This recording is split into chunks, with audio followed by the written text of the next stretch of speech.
സഹോദരങ്ങളെ, സുജൂദിൽ കിടന്ന് കരയാതെ നമുക്ക് കഴിയണം. ഒരുത്തന്റെ മുമ്പിൽ നമ്മൾ കരയണ്ട. നമ്മുടെ കണ്ണുനീര് പടച്ചവന്റെ മുന്നിൽ അത് അല്ലാഹുമായിട്ട് ഏറ്റവും കൂടുതൽ നമ്മൾ അടുക്കുന്ന സമയമാകുന്ന സുജൂദിൽ തന്നെ മതി. അതാണ് ഒന്നാമതായി നമ്മൾ ചെയ്യേണ്ടത്. അബൂ ഉമാമ റളിയല്ലാഹു തആല അൻഹുവിനെ തൊട്ട് റിപ്പോർട്ട് ചെയ്യുന്ന ഹദീസിൽ ഇമാം തുർമുദി റഹിമഹുല്ലാഹ് പറയുകയാണ്, രണ്ട് തുള്ളികൾ അല്ലാഹുവിന് വല്ലാത്ത ഇഷ്ടമാ. രണ്ട് തുള്ളികൾ അല്ലാഹുവിന് വല്ലാത്ത ഇഷ്ടമാ. ഏതാ രണ്ട് തുള്ളികൾ എന്നറിയോ? അതിൽ ഒന്നാമത്തേത് ഖത്റത്തുൻ മിന ദുമൂഇൻ ഫീ ഖശിയത്തില്ലാഹ്. അല്ലാഹുവിനെ പേടിച്ചുകൊണ്ട്, പടച്ചതമ്പുരാനെ ഭയന്നുകൊണ്ട്, ആ പടച്ചതമ്പുരാനോടുള്ള ഖുശൂഇന്റെ പേരിൽ ഒരു മനുഷ്യൻ ഒഴുക്കുന്ന ഒരു തുള്ളി കണ്ണുനീരുണ്ടല്ലോ. ഒരുപാടൊന്നും വേണ്ട എന്റെ പ്രിയപ്പെട്ട ഉപ്പളക്കാരാ, ഒരുപാടൊന്നും വേണ്ട പ്രിയപ്പെട്ട കാസർഗോഡ് ജില്ലക്കാരിയെ, ഒരു കണ്ണുനീർ തുള്ളി മതി. വേണ്ട. അല്ലാഹുവിന്റെ റസൂൽ പറഞ്ഞു, മിസ്ലു റഅസി ദുബാബി, ഒരു ഈച്ചയുടെ തലയുടെ വലിപ്പത്തിന് മതി എന്നാണ്. അങ്ങനെ അരക്കണ്ണുനീരൊഴുക്കാൻ നിങ്ങൾക്ക് കഴിഞ്ഞിട്ടുണ്ടോ? എനിക്കൊരു കണ്ണുനീരൊഴുക്കാൻ കഴിഞ്ഞിട്ടുണ്ടോ? അത് പടച്ചവന്റെ ഖശിയത്തിലാണെങ്കിൽ ഭയഭക്തി കൂടാൻ വേണ്ടിയിട്ട് അവന് സുജൂദിൽ കിടക്കുമ്പോ കരയണമെന്ന് വിശുദ്ധ ഖുർആൻ ഇസ്രാ പഠിപ്പിക്കുമ്പോ അല്ലാഹുവിന്റെ റസൂൽ പറയുന്നു, ലാ യലിജുന്നാറ റജുലുൻ ബകാ മിൻ ഖശിയത്തില്ലാഹി ഹത്താ യഊദൽ ലബനു ഫിൽ റഈ. ഒരു ഉദാഹരണം, ഇത്രയും വലിയൊരു ഉദാഹരണം ശ്രദ്ധിച്ച്, ഇത്രയും വലിയൊരു ഉദാഹരണം അള്ളാന്റെ ഹബീബ് പറയുന്നത് നമുക്ക് സങ്കല്പിക്കാൻ പറ്റാത്തൊരു കാര്യമാണ്. നിങ്ങളൊക്കെ രാവിലെ ബെഡിൽ നിന്ന് എഴുന്നേറ്റാൽ നിങ്ങൾക്ക് ഏറ്റവും അത്യാവശ്യമായിട്ട് വേണ്ടത് എന്താ? ഒന്ന് പറയെങ്കിൽ അല്ലേ ഒരു സുഖമുള്ളൂ. ഞാൻ കേരളത്തിന്റെ അങ്ങേയറ്റം, നിങ്ങൾ കേരളത്തിന്റെ ഇങ്ങേയറ്റം. പക്ഷെ നമ്മൾ അൽഹംദുലില്ലാഹ് ഒരു സ്റ്റേറ്റുകാരാണ്, ഒരു സംസ്ഥാനക്കാരാണ്. അപ്പൊ അതുകൊണ്ടൊന്ന് പറയും, മലയാളം തന്നെയാണ്. നമ്മൾ രാവിലെ ബെഡിൽ നിന്ന് എണീക്കുമ്പോ എന്താ നമുക്ക് അത്യാവശ്യമായി വേണ്ടത്? മൊബൈലാ?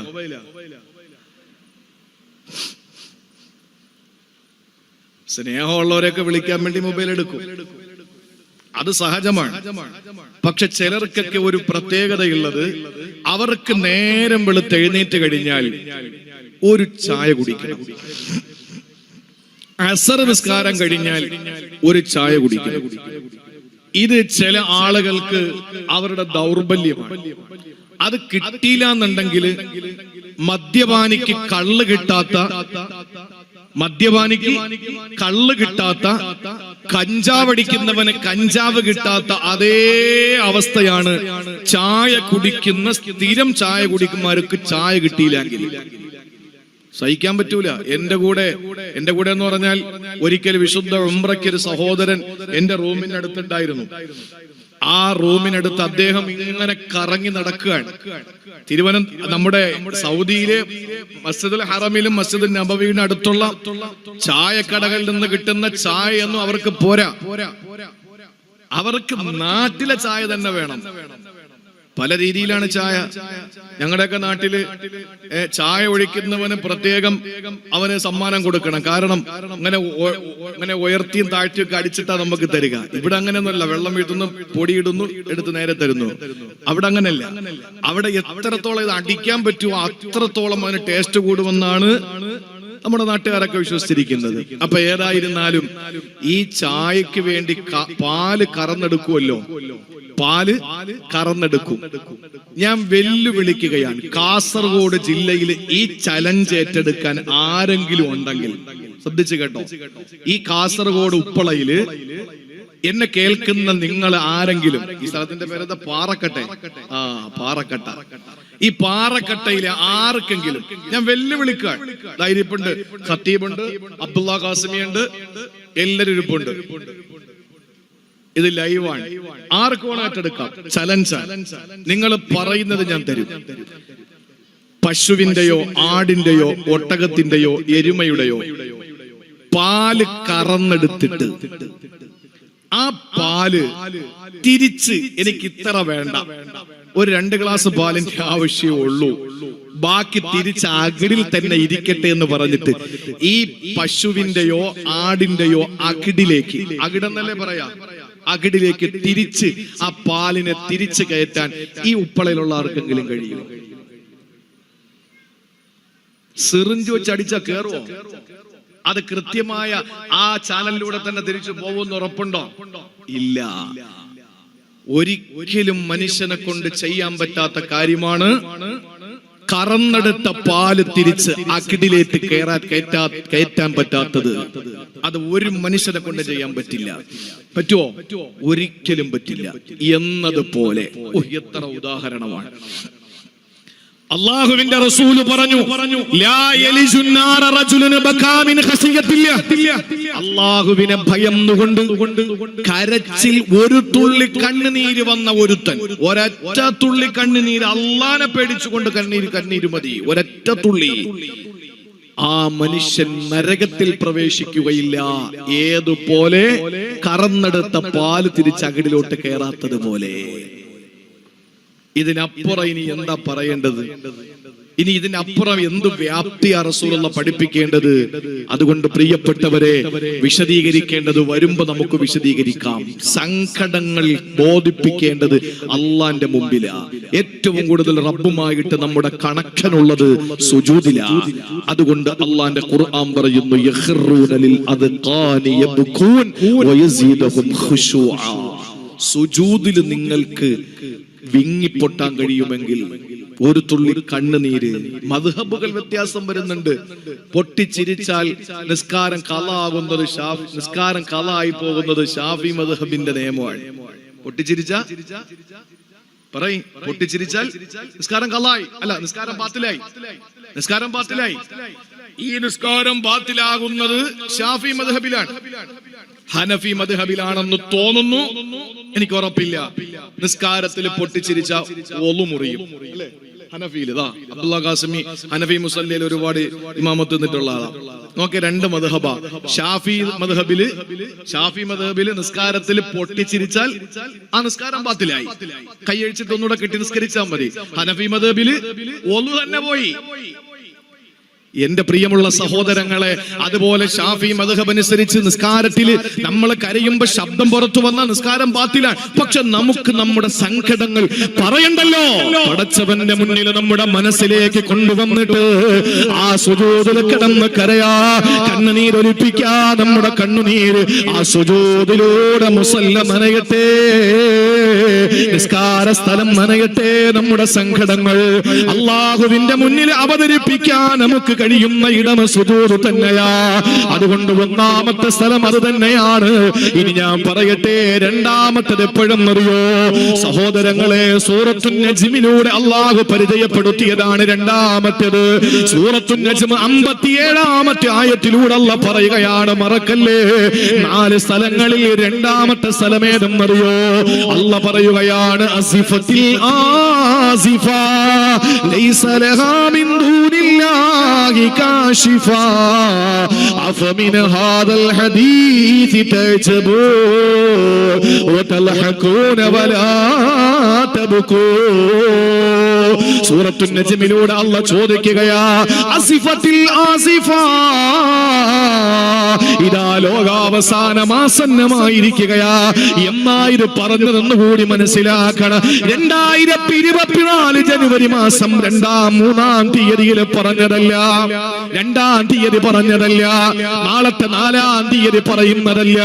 പിന്നെയോ 1400 വർഷങ്ങൾക്ക് മുമ്പ് അല്ലാഹുവിന്റെ വിശുദ്ധമായ ഖുർആൻ, ഒരു 14 നൂറ്റാണ്ടുകൾക്ക് മുമ്പ് വിശുദ്ധ ഖുർആൻ ലോകത്തോട് പറയുകയാണ്, അസിഫത്തിൽ ആസിഫ, ഇതാ ലോകാവസാന ആസന്നമായിരിക്കുകയാ. അത് പറഞ്ഞിട്ട് 1400 വർഷം കഴിഞ്ഞു. ഇപ്പോഴും നമ്മൾ പറയുന്നത് എന്താണ്? ഇല്ല, ഇനിയും എത്രയോ കോടി വർഷങ്ങളുണ്ടെന്നാ. ഇല്ല, അല്ലാഹ് അമ്മേ പറയുന്നത് ഇതാ അടുത്തെത്തിയിരിക്കുന്നു. അസിഫത്തിൽ ആസിഫ, ആസന്നമായിരിക്കുകയാണെന്നല്ല പറഞ്ഞിട്ട് പറയുന്നു, ലൈസ ലഹാ മിൻ ദൂനില്ലാഹി കാശിഫ, ആ ലോകാവസാനത്തെ തടഞ്ഞു നിർത്താ ഭൗതിക കണ്ടുപിടുത്തങ്ങൾക്കോ ചൈനയിലെ കണ്ടുപിടുത്തങ്ങൾക്കോ അല്ലെങ്കിൽ ബുദ്ധരാക്ഷസന്മാരുടെ കണ്ടുപിടുത്തങ്ങൾക്കോ കഴിയില്ല. അല്ലാഹു പറയുന്ന ലൈസ ലഹാ മിൻ ദൂനില്ലാഹി കാശിഫ, അതിനെ തടഞ്ഞു നിർത്താൻ അല്ലാഹുക്കല്ലാതെ മറ്റാർക്കും കഴിയില്ല. എന്നിട്ട് അല്ലാഹു പരലോകത്തിന്റെ ഭീകരതയെ വിശദീകരിക്കുകയാ. ആ തീരുമാനം വന്നാൽ അല്ലാഹുവിനല്ലാതെ തടഞ്ഞു നിർത്താൻ ലോകത്താർക്കും തന്നെ കഴിയില്ല. അത്രയും വലിയ ഭീകരമായ പരലോകത്തിന്റെ ആഖിറത്തിന്റെ അവസാന ലോകത്തിന്റെ നിമിഷം ഇതാ ആസന്നമായിരിക്കുകയാ.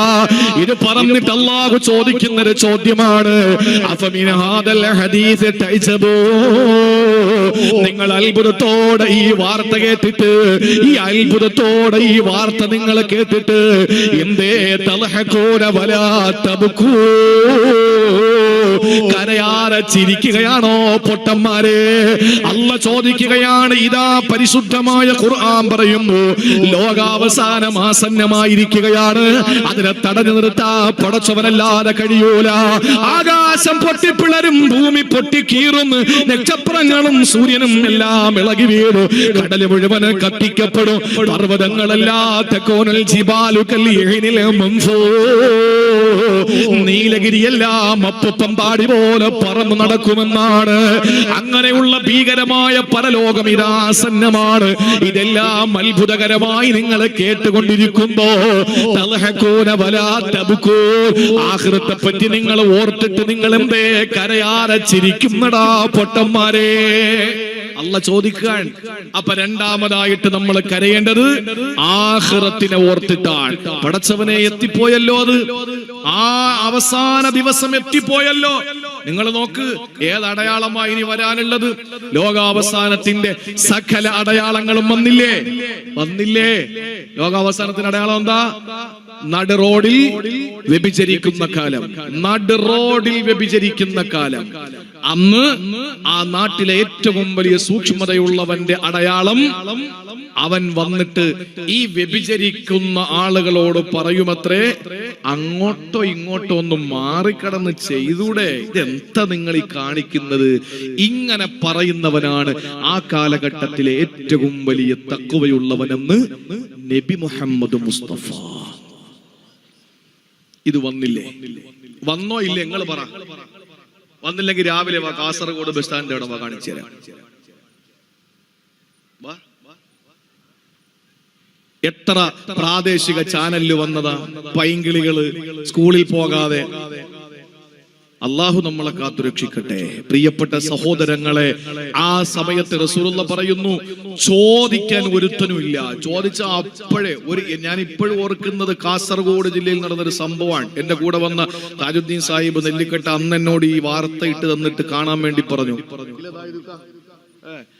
ഒരു കടക്കാരൻ സഹി കെട്ടിട്ട്, അയാൾക്ക് മക്കളും വേറെ മക്കളും ഒക്കെ ഉള്ളതല്ലേ, വന്നിട്ട് അയാൾ ചോദിച്ചു, ഇത് മോശമല്ലേ മക്കളെ എന്ന് ചോദിച്ചു. അപ്പൊ എന്താ ചെയ്യാ? അയാളെ കേസിന് കൊടുത്തല്ലേ, അയാൾക്കെതിരെ കേസ് കൊടുത്തു. ഇല്ലെങ്കിൽ വഴി തടഞ്ഞു നിർത്തി അടിക്കും. സദാചാര പോലീസാകാൻ ആരെയും അനുവദിക്കുന്നില്ലല്ലോ. അപ്പൊ തഖ്വയുള്ളവർ ജീവിതത്തിൽ വളരെ വിരളമാണ്. അങ്ങനെ ഉള്ള ആളുകൾ, അത്രയും തഖ്വയുള്ള ആളുകൾ എന്ത് ചെയ്യും? വന്നിട്ട് പറയും, മക്കളെ ഇതൊക്കെ നിങ്ങൾ അങ്ങോട്ടും ഇങ്ങോട്ടും കായ്ക്കൂടെ എന്ന് ചോദിച്ചിട്ട് പോകുന്നവരാ. പക്ഷെ അത് കണ്ടിട്ടും അത് കണ്ട് ഇപ്പുറത്ത് നിന്ന് സന്തോഷിക്കുകയോ അല്ലെങ്കിൽ അത് കണ്ടിട്ട് കാണാത്തത് പോലെ പോവുകയോ ചെയ്യുന്നവന്റെ അവസ്ഥ എന്താ? തഖ്വയില്ലാത്തവനെന്ന് നബി മുഹമ്മദ് മുസ്തഫ. തഖ്വയുള്ളവന്റെ അടയാളം എന്താ? ഓടി അങ്ങോട്ട് ചെന്നിട്ട് പറയും, മോനെ ഇത് ശരിയല്ല കേട്ടോ എന്ന് പറയുന്നതാണ് ആ കാലഘട്ടത്തിൽ ഏറ്റവും വലിയ മുത്തഖി. ലോകാവസാനത്തിന്റെ അടയാളമാണ്. ഞാൻ പറയട്ടെ, സ്ത്രീകൾ ബിസിനസ് മാർഗത്തിലേക്ക് ഇറങ്ങിക്കഴിഞ്ഞാൽ, അത് ലോകാവസാനത്തിന്റെ അടയാളമാണ്. ഇന്ന് സെയിൽസ് ഗേൾസ് പോട്ടെ, ഇന്ന് റിസപ്ഷനിസ്റ്റ് അതും പോട്ടെ, ഇന്ന് ബിസിനസ്സുകൾ സ്വന്തമായി തുടങ്ങുന്ന സ്ത്രീകൾ, അത് തെറ്റാണോ ശരിയാണോ? കുടുംബ ബന്ധത്തിന്റെ ഭദ്രതയല്ലേ? ഭർത്താവ് നഷ്ടപ്പെട്ടത് കൊണ്ടല്ലേ മക്കളെ പോറ്റണ്ടേ? അതൊക്കെ രണ്ടാമത്തെ വിഷയം. ആ കാലഘട്ടം ലോകാവസാനത്തിന്റെ അടയാളമെന്നാണ്. എന്നാ ഞാൻ മറ്റൊന്നുകൂടെ പറയാം, അപ്പൊ നിങ്ങൾക്ക് മനസ്സിലാവും. പള്ളികളും കമ്പോളങ്ങളും അടുത്തടുത്ത് വരിക, അത് ലോകാവസാനത്തിന്റെ അടയാളമാണെന്ന് നബി മുഹമ്മദ് മുസ്തഫ. പള്ളികളും കമ്പോളങ്ങളും, കാസർഗോഡ് ജില്ലയിൽ കിട്ടാത്ത എന്തെങ്കിലും ഉണ്ടോ നിങ്ങൾ പറ. ഉമ്മായും വാപ്പായും ഒഴിച്ച് ബാക്കി കിട്ടൂലേ? കാസർഗോഡ് ജില്ലയിൽ കിട്ടാത്ത ഒരു ചെറിയ പെട്ടിക്കട കുമ്പളയിൽ എന്റെ ഒരു പ്രിയ സുഹൃത്ത്, അവിടെ ഞാനൊരു ചെറിയൊരു കാര്യത്തിന് വേണ്ടി കയറുമ്പോ ഒരു ചെറിയ കട, അതിനകത്ത് എല്ലാം ഉണ്ട്. പണ്ടൊക്കെ നമ്മൾ എന്തെങ്കിലും വാങ്ങാൻ വേണ്ടി കിലോമീറ്ററുകൾ യാത്ര ചെയ്ത് പോണമായിരുന്നു. ഇന്ന് ഇതെല്ലാം നമ്മുടെ മുമ്പിലെത്തി. എല്ലാ കമ്പോളങ്ങളും അടുത്തു വന്നു. ഈ പള്ളിയിൽ, ഈ ഖദർ പള്ളിയിൽ ബാങ്ക് വിളി തുടങ്ങുമ്പോൾ ഇവിടെ നിന്നിറങ്ങിയാൽ ഓരോ കെലിമത്തുകൾ നമുക്ക് കേൾക്കാൻ അടുത്തടുത്ത പള്ളികളുണ്ട്. അല്ലാഹു അക്ബർ എന്ന് വിളിക്കുമ്പോൾ ഇറങ്ങിയാൽ അടുത്ത പള്ളിയെത്തുമ്പോൾ അശ്ഹദു അല്ലാ ഇലാഹ ഇല്ലല്ലാഹ് വിളിക്കും. തൊട്ടടുത്ത പള്ളിയെത്തി അശ്ഹദു അന്ന മുഹമ്മദ് റസൂലുള്ളാഹ് വിളിക്കും. അടുത്ത പള്ളിയെത്തുമ്പോൾ ഹയ്യ അലൽ സ്വലാ വിളിക്കും. അടുത്ത പള്ളിയെത്തുമ്പോൾ ഹയ്യ അലൽ ഫലാ വിളിക്കും. കാരണം എന്താണ്? എല്ലാ സ്ഥലങ്ങളിലും പള്ളികളായി. ഇത് ലോകാവസാനത്തിന്റെ അടയാളമാണ്. ഇത് അലാമത്ത് സാഅയാണ്. അതാണ് അല്ലാഹ് പറഞ്ഞത്, ആസിഫത്തിൽ ആസിഫ ലൈസ ലഹാ മിൻ ദൂനില്ലാഹി കാശിഫ അഫമിൻ ഹാദൽ ഹദീസ് തഅജബൂന വതൽഹഖൂന വലാ തബ്കൂൻ. കരയാതെ ചിരിക്കാണോ നിങ്ങള്? ഈ അത്ഭുതങ്ങൾ കേട്ടിട്ടും നിങ്ങൾക്ക് എന്തേ ചിരി വരുന്നത്, കരയാത്തതെന്തേ എന്ന് പറഞ്ഞാൽ ആഖിറത്തെ പറ്റി ഓർത്തിട്ട് കരയണമെന്നാണ് ഖുർആൻ പഠിപ്പിക്കുന്ന. രണ്ടാമത് കരയേണ്ട സ്ഥലം എവിടെയാണ്? ഒന്ന് സഹോദരങ്ങളെ സുജൂദിൽ കിടന്നുകൊണ്ടാണ്. രണ്ടാമത് ആഖിറത്തെ പറ്റി ഓർത്തുകൊണ്ടാണ്. ഒരു ദിവസം നബിയും സഹാബത്തും നടന്നു പോകുമ്പോൾ പ്രിയപ്പെട്ട സഹാബാക്കൾ എന്തൊക്കെയോ പറഞ്ഞു ചിരിക്കുകയാണ്. ആ സമയത്ത് അല്ലാഹുവിന്റെ റസൂൽ പെട്ടെന്ന് തിരിഞ്ഞു നിൽക്കുകയാ. എന്നിട്ട് അവരോട് പറഞ്ഞു, സഹാബാ ലൗ തഅലമൂന മാ അഅലമു ലളഹിഖ്തും ഖലീലാ വലബകൈതും കസീറാ. ഞാൻ അറിഞ്ഞത് നിങ്ങൾ അറിഞ്ഞിരുന്നെങ്കിൽ, ഞാൻ കണ്ടത് നിങ്ങൾ കണ്ടിരുന്നെങ്കിൽ, ഞാൻ ചിന്തിച്ചത് നിങ്ങൾ ചിന്തിച്ചിരുന്നെങ്കിൽ, ഞാൻ മനസ്സിലാക്കിയത് നിങ്ങൾ മനസ്സിലാക്കിയിരുന്നെങ്കിൽ, പൊന്നു സഹാബത്തേ ലളഹിഖ്തും ഖലീലാ വലബകൈതും കസീറാ. നിങ്ങൾ കുറഞ്ഞേ ചിരിക്കോളൂ, ധാരാളം കരയുമായിരുന്നെന്ന് റസൂല് പറഞ്ഞപ്പോ പാവപ്പെട്ട സഹാബാക്കള് കരയാൻ തുടങ്ങി. അവര് പിന്നെ ചിരിക്കാതെയായി. അവര് കരഞ്ഞ് കരഞ്ഞ് കരഞ്ഞ് കരഞ്ഞ് അവരുടെ ജീവിതം തന്നെ വളരെ അപകടകരമായ അവസ്ഥയിലേക്ക് എത്തപ്പെടുമ്പോ അല്ലാഹു തന്റെ പ്രിയപ്പെട്ട ദാസനെ വിളിച്ചിട്ട് പറഞ്ഞു, നബിയേ അവരോട് ചെന്നിട്ട് പറയുക, എന്റെ കാരുണ്യത്തിൽ നിരാശരാകരുതെന്ന് പറയുക. അല്ലാഹുവിന്റെ റസൂൽ അത് പറയോളം അവര് കരഞ്ഞതല്ലേ. അശ്റഫുൽ മുബശ്ശരീങ്ങളെ നിങ്ങൾക്കറിയുമല്ലോ ആരൊക്കെയാണ്? ബക്കറിൻ വഅൻ ഉമരി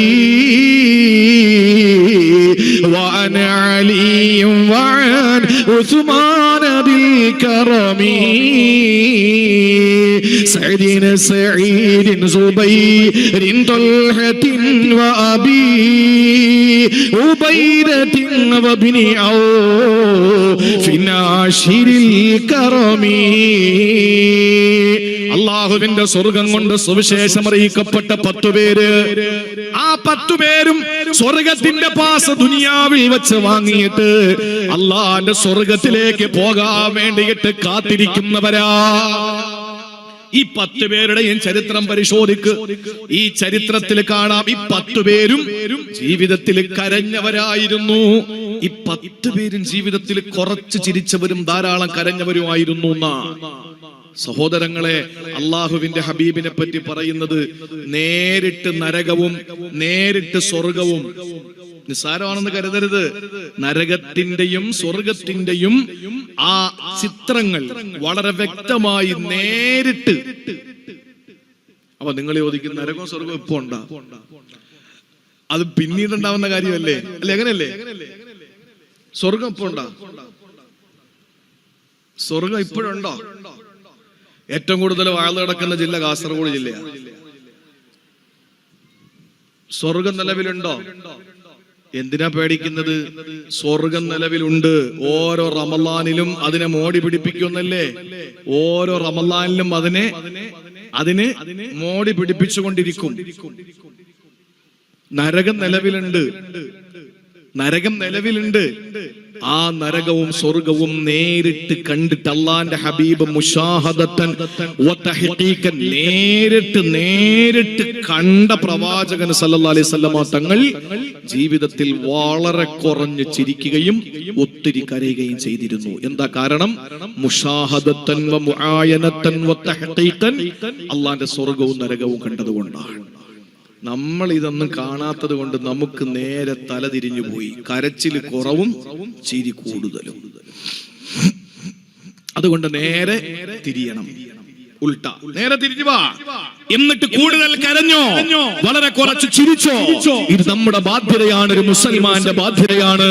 ചുരുക്കി പറയട്ടെ സഹോദരങ്ങളെ, ആഖിറത്തെ പറ്റിയിട്ടുള്ള ചിന്തയിൽ നമ്മൾ കരയണമെന്നാണ്. ആഖിറത്തെ പറ്റിയിട്ടുള്ള ചിന്തയിൽ നമ്മൾ കരയണമെന്നാണ്.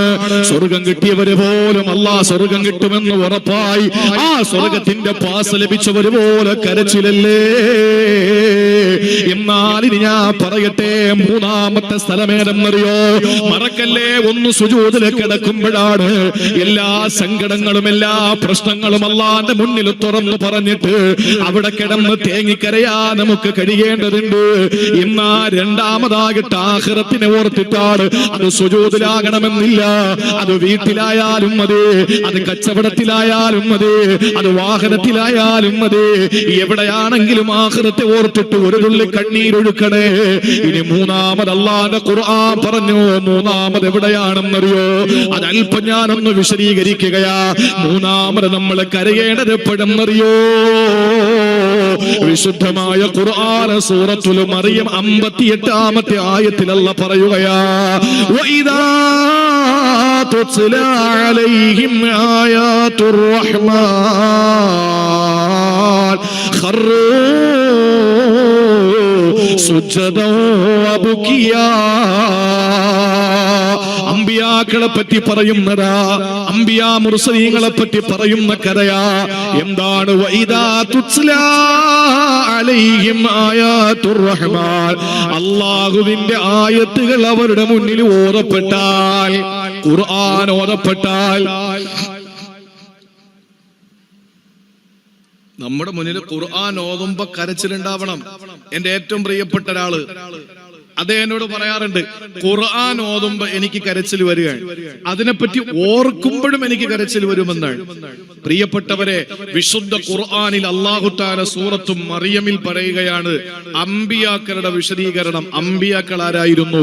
വഇദാ തുത്ലാ അലൈഹിം ആയാതുർ റഹ്മാൻ, അല്ലാഹു സർവശക്തനായ പടച്ചതമ്പുരാന്റെ ആയത്തുകളെ ഓതി കേൾപ്പിക്കുമ്പോൾ ഖറൂ സുജ്ജദം വബുകിയാ, കരഞ്ഞ് അവര് സങ്കടപ്പെട്ട് നമ്രശിരസ്കരായി പോകുമായിരുന്നു.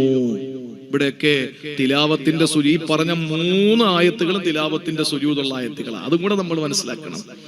14 സ്ഥലങ്ങളിൽ ഖുർആൻ ഓതുമ്പോൾ നമ്മൾ സുജൂദ് ചെയ്യണ്ടേ? വേണ്ടേ? റമളാനില് ഖത്മുൽ ഖുർആൻ നടക്കുന്നിടത്തൊക്കെ നമുക്ക് ബോധ്യപ്പെടും 14 സ്ഥലങ്ങളിൽ തിലാവത്തിന്റെ സുജൂദുണ്ട്. ഓതുന്ന സമയത്ത് ഖുർആൻ മടക്കി വെച്ചിട്ട് സുജൂദ് ചെയ്യണം. ആ 14 സ്ഥലങ്ങളിൽ നേരത്തെ ഞാൻ പറഞ്ഞ 2ഉം ഈ പറഞ്ഞ 3 സ്ഥലത്തും തിലാവത്തിന്റെ സുജൂദുള്ള സ്ഥലങ്ങളാണ്. അതാണ് അത്ഭുതം. അല്ലാഹു അക്ബർ. വിശുദ്ധ ഖുർആൻ നമ്മൾ ഇമാമിന്റെ ഓതല്, നമ്മൾ ഇമാമിന്റെ പിറകിൽ മാമൂമായി നിസ്കരിക്കുമ്പോ ഇമാം ഓതുന്ന നമ്മൾ കേട്ടിട്ട് ഇന്ന് വരെ കരച്ചിൽ നമ്മുടെ ജീവിതത്തിൽ വന്നിട്ടുണ്ടോ? ഇമാമിന് കരയാൻ പറ്റിയിട്ടുണ്ടോ? പ്രസംഗിക്കുന്നവന് കരയാൻ പറ്റിയിട്ടുണ്ടോ? ഇല്ല.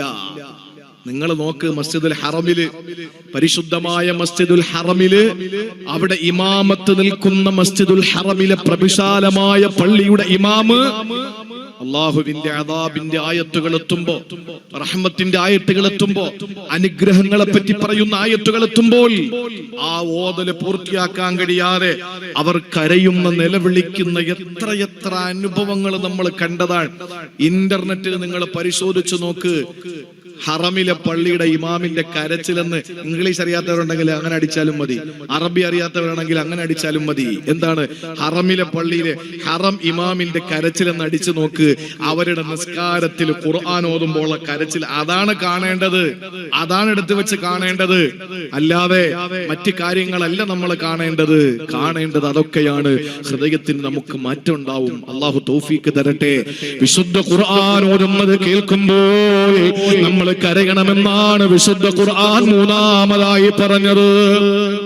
തമീമുദ്ദാരി റളിയല്ലാഹു അൻഹു, മഹാനായ തമീമുദ്ദാരി റളിയല്ലാഹു തആല അൻഹു ഒരു ദിവസം അതാ വിശുദ്ധ ഖുർആനിന്റെ ആയത്തോടുകയാണ്. സൂറത്തുൽ ജാസിയ. ജാസിയ എന്ന് പറഞ്ഞാൽ മുട്ടുകുത്തി നിൽക്കുക എന്നാണ്.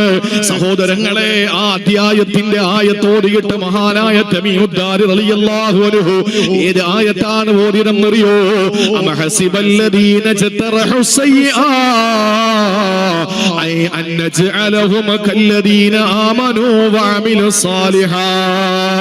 അല്ലാഹുവിന്റെ ഖുർആൻ ചോദിക്കുന്ന ഒരു ചോദ്യമാണ്.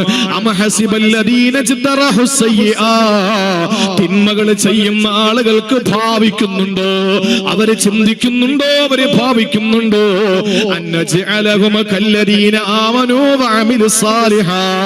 സുഹൃതം ചെയ്ത വിശ്വാസം ഉറപ്പിച്ചെടുത്ത ഒരു സമൂഹത്തെ പോലെ അവര് ആകുമെന്ന് ആ ജനങ്ങൾ ചിന്തിക്കുന്നുണ്ടോ എന്ന് പറഞ്ഞാൽ ഇവിടുത്തെ നിസ്കാരക്കാരനും കള്ളുകുടിയന്മാരും ഒരുപോലെയാണെന്ന് കരുതുന്നുണ്ടോ? കള്ളുകുടിയ പലിശ വാങ്ങുന്നവനെ നീയും പള്ളിയിൽ നിസ്കാരമുള്ളവനും ഒരുപോലെയാണെന്ന് നിനക്ക് തോന്നുന്നുണ്ടോടാ?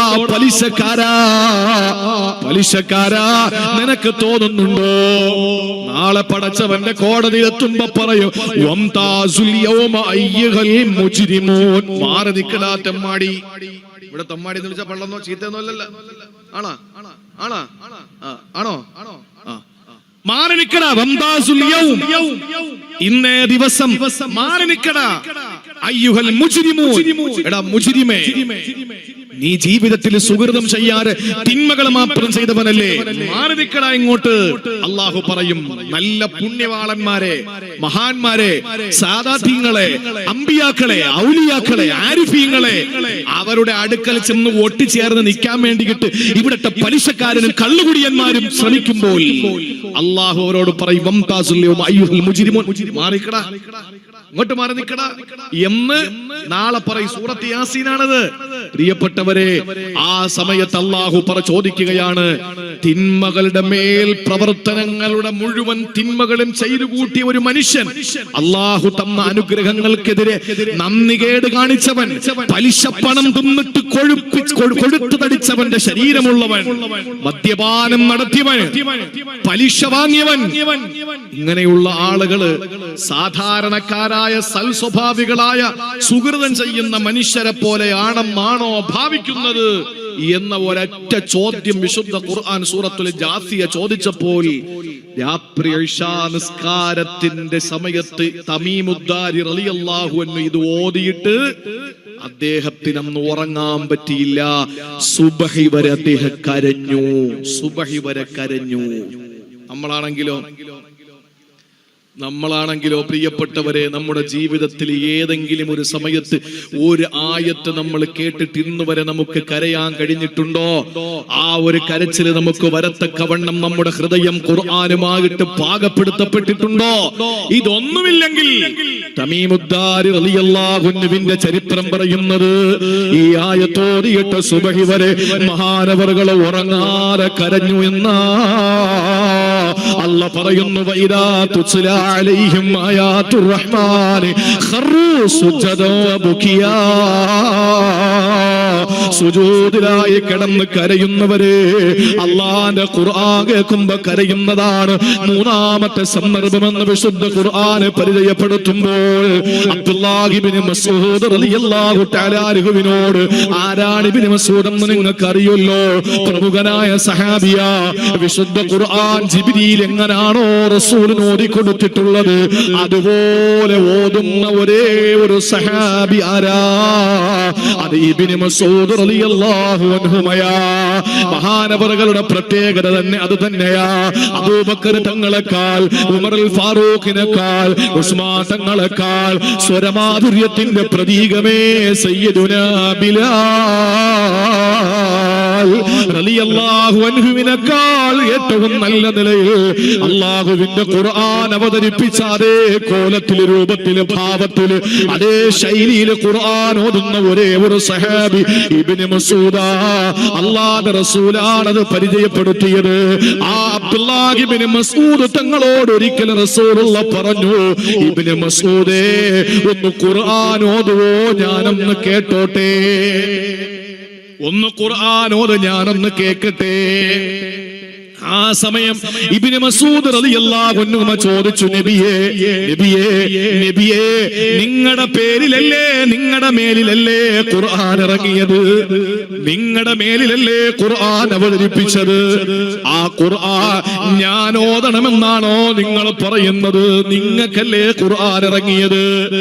ആ സമയത്ത് റസൂലുള്ളാഹി സ്വല്ലല്ലാഹു അലൈഹി വസല്ലം പറഞ്ഞു, അതേ ഇബ്നു മസ്ഊദ്, എനിക്ക് അവതരിപ്പിക്കപ്പെട്ട ഖുർആൻ മറ്റൊരാളിൽ നിന്ന് ഓതി കേൾക്കാൻ എനിക്ക് വല്ലാത്ത കൊതിയാ.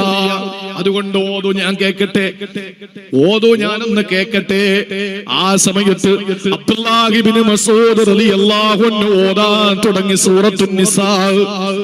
ഓതി ഓതി ഓതി സഹോദരങ്ങളെ, കുറച്ചങ്ങ് കഴിഞ്ഞപ്പോ സഹോദരാഖിറവുമായി ബന്ധപ്പെട്ട ഒരായത്തെത്തി.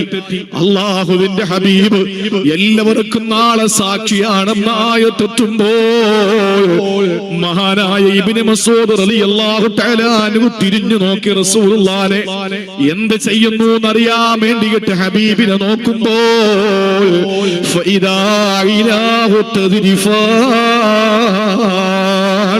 ബുഖാരിയിൽ കാണാം ഈ ഹദീസ്. അള്ളാന്റെ പ്രിയപ്പെട്ട പ്രവാചകന്റെ കണ്ണുനീര് കവിൽ തടത്തിലൂടെ ഒഴുകുകയാ.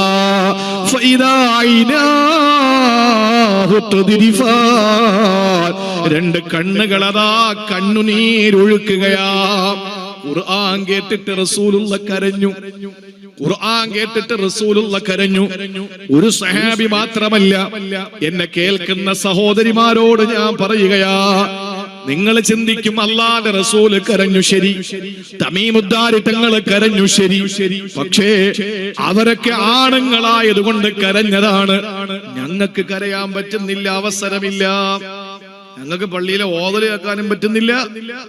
ഞങ്ങൾക്ക് വിശുദ്ധ ഖുർആൻ എന്തിന് നിങ്ങൾ കേൾക്കണം? ഒരു സഹാബി ആയിഷ ബീബി റളിയല്ലാഹു അൻഹയുടെ വീട്ടുമുറ്റത്ത് വന്നു. വീട്ടുമുറ്റത്ത് വന്ന് എന്തിനാണെന്നറിയോ? അങ്ങാടിയിൽ മാർക്കറ്റിലേക്ക് പോവാൻ. അപ്പൊ ആയിഷ ബീവിക്ക് എന്തെങ്കിലും സാധനങ്ങൾ വാങ്ങണമെങ്കിലോ, അതുകൊണ്ട് അവിടെ വന്നിട്ട് എന്തെങ്കിലും വാങ്ങാനുണ്ടെങ്കിൽ അവർക്കൂടെ വാങ്ങിക്കൊടുക്കാം. ആ ഉദ്ദേശത്തോടു കൂടി റസൂല് വഫാത്തായതിനു ശേഷം ആ സമയത്ത് ആ പ്രിയപ്പെട്ട സഹാബി വര്യൻ ആയിഷ ബീവിയുടെ വീട്ടിലെത്തി.